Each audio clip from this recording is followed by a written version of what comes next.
In this video, we're going to investigate the definition of a unit vector field. So a definition of a unit vector field is going to be based off of the definition of a unit vector. So capital F is a unit vector field. Unit vector field if the magnitude of your vector field is going to be equal to 1. Now, just as a couple of examples of unit vector fields, if we had capital F of xyz is a constant force vector field, and that constant force is going to be based on components 3/13, -4/13, and 12/13.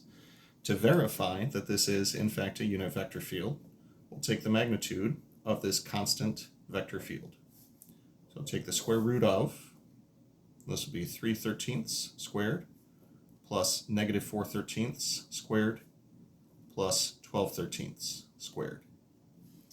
Simplifying everything under the radical, we're going to get 9 plus 16 plus 144 all over 169.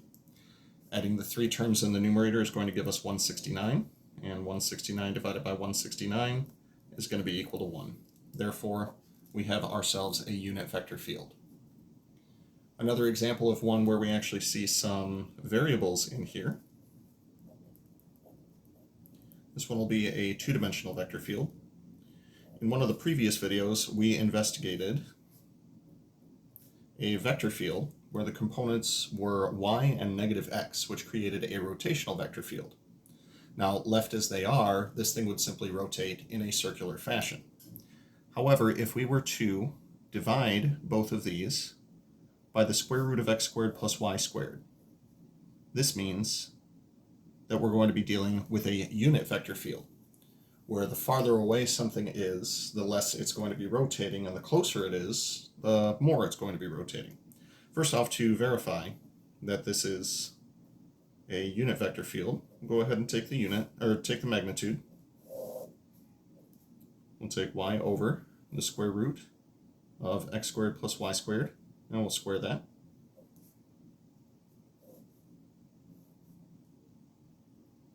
And we'll take the -x over the square root of x squared plus y squared and square that as well.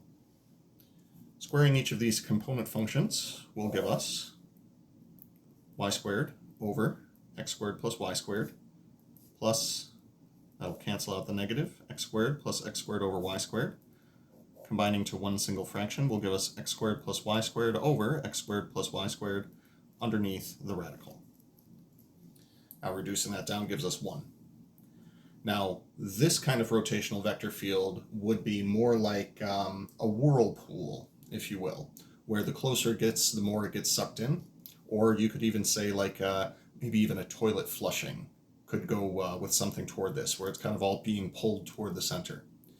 Now, the other interpretation that you can give this is that if your vector field were to represent a velocity, for example, this means that everything in your velocity field would have a constant speed, that all of your vectors would have the same magnitude. So, just a couple interpretations that we can give to a unit vector field.